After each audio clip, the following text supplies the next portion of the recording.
നമസ്കാരം. News not 24ലേക്ക് സ്വാഗതം.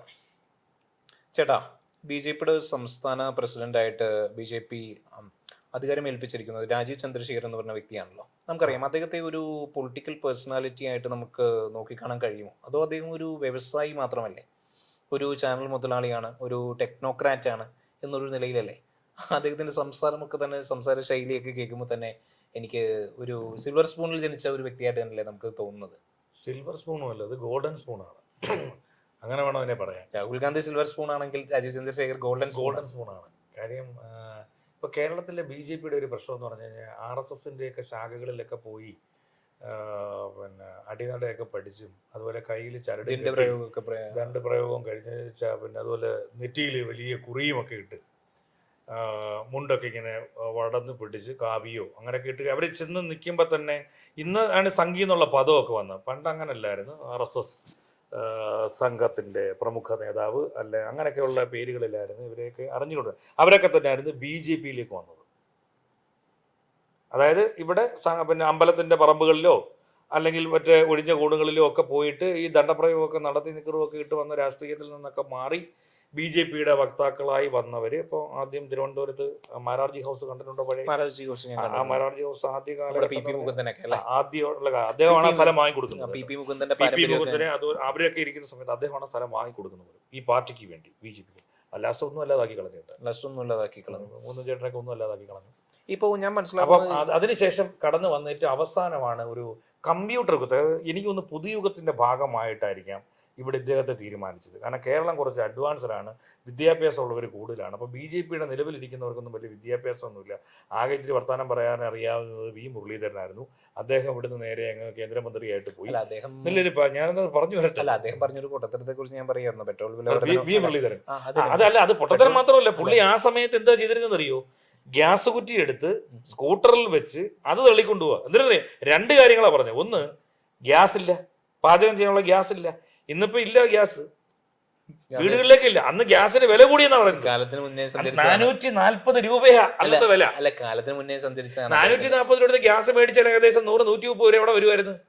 Subsidy തരത്തിൽ അക്കൗണ്ടിലും വരുമായിരുന്നു. ആ കാലഘട്ടത്തിലാണ് അദ്ദേഹം ഗ്യാസ് എടുത്തേ വെച്ച് ഈ ആദ്യ സ്കൂട്ടറിൽ വെച്ച് തള്ളി. അത് പോരാഞ്ഞ പിന്നെ പുള്ളി അത് കാളവണ്ടി കയറ്റി. അങ്ങനെയൊക്കെ അദ്ദേഹം അത് പ്രസിഡന്റ് ആയിരുന്ന സമയത്ത് ഇത് സമരങ്ങളാട്ടോ, പ്രതിപക്ഷത്തിനൊപ്പമുള്ള സമരങ്ങളാണ് കേരളത്തിൽ. കേന്ദ്രം ഭരിക്കുന്നത് UPA ഗവൺമെന്റ്.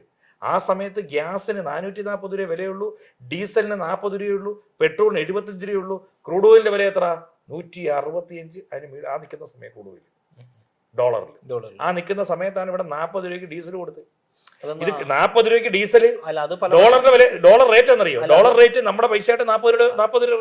അത് പല പശ്ചാത്തലം ഉണ്ടല്ലോ. 2010 ഇതേ പെട്രോൾ വില ഈ പറയുന്ന സ്വകാര്യ കമ്പനികൾക്ക് നിശ്ചയിക്കാനുള്ള അനുമതി കൊടുത്തത് ആരാണ്? അന്നത്തെ ഗവൺമെന്റ് ആണല്ലോ. പിന്നെ അതോടൊപ്പം തന്നെ അവർ ഒരുപാട് ഓയിൽ ബോണ്ടുകൾ ഇഷ്യൂ ചെയ്തിട്ട് കളഞ്ഞല്ലോ. UPA ഗവൺമെന്റ് വന്നപ്പോൾ റിലയൻസ് ഇവിടെ സകല പമ്പുകൾ പൊട്ടി പോയില്ലേ? അല്ല, ഓയിൽ ബോണ്ടുകൾ ഇഷ്യൂ ചെയ്തല്ലോ. ഓയിൽ ബോണ്ടുകളിലൂടെ എത്രമാത്രം വളരെ സിമ്പിൾ ആയിട്ട് നമ്മൾ ഈ വളരെ കാട് കയറി ഒന്നും പോകണ്ടല്ലോ. 2014 ഇവിടുത്തെ 1 ലിറ്റർ ഡീസലിന്റെ വില എത്ര? 40 രൂപയുള്ളൂ. 40 തൊട്ട് 45 രൂപ. പെട്രോളിന് എത്ര ആയിരുന്നു? 65 മുതൽ 70 രൂപ വരെ. അന്നത്തെ ക്രൂഡ് ഓയിലിന്റെ വില എത്ര? 165 രൂപ. ഡോളറുമായിട്ടുള്ള എക്സ്ചേഞ്ച് റേറ്റ് എത്ര? 40 രൂപ. അല്ല, അതാണ് ഞാൻ പറഞ്ഞു വരുന്നത്. നമ്മൾ ഒരിക്കലും ആ 165 ഈ പറയുന്ന ഡോളറിന് വില നിന്നപ്പോൾ ക്രൂഡ് ഓയിലിന്റെ പ്രൈസ് അങ്ങനെ ആ ഒരു രീതിയിൽ നിന്നപ്പോൾ വില വർദ്ധിക്കാതിരുന്നതിന്റെ കാര്യം എന്ന് പറയുന്നത് ഈ ഗവൺമെന്റ് ഇഷ്യൂ ചെയ്തിരുന്ന ഓയിൽ ബോണ്ടുകളായിരുന്നു. ഈ ഓയിൽ ബോണ്ട് എന്ന് പറയുന്നതിന്റെ വാല്യൂ എന്ന് പറയുന്നത് 2 ലക്ഷം കോടിക്ക് മേലെയായിരുന്നു. അതല്ലാതെ അവരുടെ ഒരു വലിയൊരു തന്ത്രപ്രധാനമായിട്ടുള്ള ഒരു നയമൊന്നും ആയിരുന്നില്ല. ഇന്ത്യ ഗവൺമെന്റ് ആയിക്കൊള്ളട്ടെ, ഈ പറയുന്ന UPA ഗവൺമെന്റ് ആയിക്കൊള്ളട്ടെ, രണ്ടും കണക്കാണ്. അത് തന്നെയാണ് ഞാൻ പറഞ്ഞു വരുന്നത്. ഇന്ന് ആ 2 ലക്ഷം കോടി ഞാൻ ചോദിക്കുന്നില്ല, ആ സമയത്ത് വിലക്കയറ്റം ഇന്ന് നമ്മുടെ വിലക്കയറ്റം എത്രയാണ്? ഈ പറഞ്ഞ ബോണ്ട് ഇഷ്യൂ ചെയ്തു എന്ന് പറയുന്ന ആ സംവിധാനത്തിൽ അവിടെ നിൽക്കട്ടെ. ആ സമയത്ത് വിലക്കയറ്റം അല്ല, എന്നിരുന്നാലും നമ്മൾ 440 രൂപ കൊടുത്ത് ഒരു ഗ്യാസ് കുറ്റി മേടിച്ചു 130 രൂപ വരെ നമ്മുടെ അക്കൗണ്ടിലേക്ക് നമ്മൾ വിഷയത്തിൽ നിന്ന് തന്നെ അല്ല, BJP രാഷ്ട്രീയം കൊണ്ടാണ്. BJP-ലേക്ക് വന്ന കമ്പ്യൂട്ടർ, അതായത് പുതിയ കമ്പ്യൂട്ടർ പ്രസിഡന്റ് വന്നു. BJP-യുടെ കമ്പ്യൂട്ടർ പ്രസിഡന്റ് വന്നു. ജൂപ്പിറ്റർ, അതോടൊപ്പം തന്നെ ജൂപ്പിറ്റർ മായി ബന്ധപ്പെട്ടുകൊണ്ട് ജൂപ്പിറ്റർ അസോസിയേഷനോ അങ്ങനെ കണ്ടല്ലോ അദ്ദേഹത്തിന്റെ.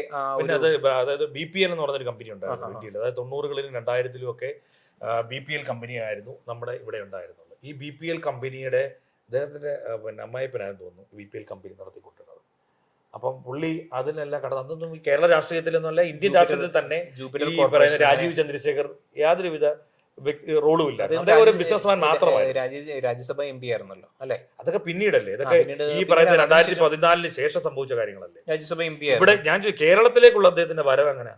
കേരളത്തിലെ ഒരു നേതാക്കന്മാർ, നമ്മൾ തുടക്കം പറഞ്ഞു വന്ന നേതാവാണല്ലോ, RSSന്റേതായിട്ടുള്ള ശാഖകളിൽ പോയിട്ട് വന്നിട്ടുള്ള, കേരളത്തിലുടനീളം നടന്ന് BJPക്ക് വേണ്ടി ഇവിടെ ഒന്നും അല്ലാതിരുന്ന കാലഘട്ടത്തിൽ പ്രവർത്തിച്ച് സുരേന്ദ്രൻ, ചാനൽ ചർച്ചകളിലൂടെ കടന്നു വന്ന കെ സുരേന്ദ്രനുമായി ഒരു ശബരിമല പ്രക്ഷോഭം ഒരു 2 ടൈം, എനിക്കൊന്ന് 2 ടൈമോളം വിടുന്നില്ലേ ശബരിമല? 2 ടൈം വരുന്നു. യാതൊരു കാര്യമില്ലായിരുന്നു, ഒരു കഥയില്ലായിരുന്നു. എനിക്കൊന്ന് അതിനേക്കാളും നല്ല പുള്ളി ചാനൽ ചർച്ചയിൽ ഇരുന്നാൽ മതിയായിരുന്നു. അപ്പൊ പിന്നെ ഒരു കാര്യം പറയാം, അദ്ദേഹം ഇരുന്നപ്പോഴാണ് സുരേഷ് ഗോപി ഇവിടെ തൃശ്ശൂർ ജയിച്ചത്. കേരളത്തിൽ പറയാമല്ലോ, കേരളത്തിൽ ആദ്യമായിട്ട് BJPക്ക് താമര വിരിയിച്ചത് ഞാൻ ഇവിടെ പ്രസിഡന്റ് ആയിട്ടിരുന്നപ്പോഴാണെന്ന് കെ സുരേന്ദ്രൻ അവകാശപ്പെടാം. പക്ഷേ അടുത്ത ഇപ്പോ നമ്മുടെ റോബോട്ടിക് പ്രസിഡന്റിന് പറയണമെന്നുണ്ടെങ്കിൽ അദ്ദേഹം ഇരുന്ന സമയത്ത് 5 സ്റ്റാർ ഫെസിലിറ്റിയിൽ അവിടെ ഒരു ഓഫീസ് വന്നിട്ടുണ്ട്.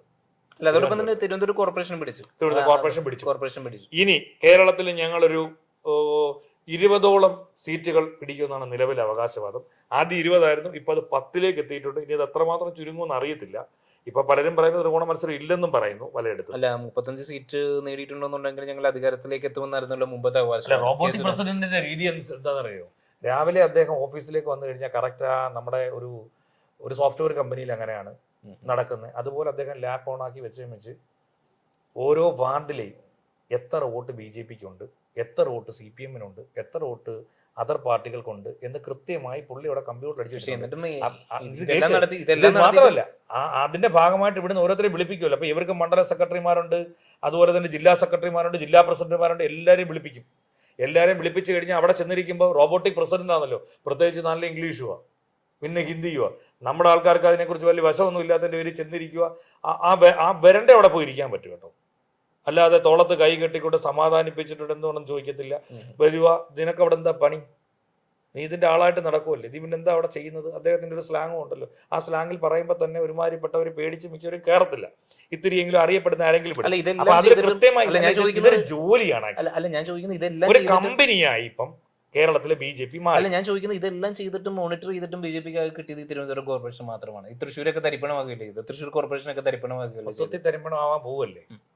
ഈ വരുന്ന നിയമസഭാ തെരഞ്ഞെടുപ്പിൽ അവർ പറയുന്ന കേരളത്തിൽ 10 സീറ്റ് പിടിക്കുന്ന, എനിക്ക് തോന്നുന്നു പാലക്കാട് അടക്കം വളരെ ദയനീയമായിട്ടുള്ള പരാജയത്തിലായിരിക്കും പോകുന്നത്. അല്ല, അങ്ങനെയാണെന്നുണ്ടെങ്കിൽ എനിക്ക് തോന്നുന്നു ഇദ്ദേഹത്തെ സംസ്ഥാന പ്രസിഡന്റ് പദവിയിൽ നിന്നുകൊണ്ട് നീക്കം ചെയ്യും റോബോട്ടിക് പ്രസിഡന്റ്. അതൊരിക്കലും പറ്റത്തില്ല. കാരണം റോബോട്ടിക് പ്രസിഡന്റിനെ മാറ്റുക, കാരണം നിയമത്ത് പുള്ളി ചിലപ്പോൾ ജയിച്ചാൽ, കാരണം ചിലപ്പോൾ ഒരു ധാരണ നേരത്തെ പറഞ്ഞ പോലെ അല്ല, ഡീൽ എന്ന് പറഞ്ഞൊരു സംഭവം ഉണ്ടല്ലോ, ആ ഡീല് വന്ന് നിയമത്തങ്ങ് പുള്ളി ജയിച്ചാൽ, കാരണം പാർലമെന്റ് ഇലക്ഷൻ വന്നപ്പോൾ പുള്ളി അവിടെ ഭയങ്കര ലീഡായിരുന്നല്ലോ, 15,000 വോട്ടിന് മാത്രമാണല്ലോ ശശി തരൂർ ജയിച്ചത്. അത് നമ്മൾ അതെ. അല്ല, അപ്പൊ നിയമമണ്ഡലത്തിൽ ലീഡും ഗംഭീര ലീഡായിരുന്നു.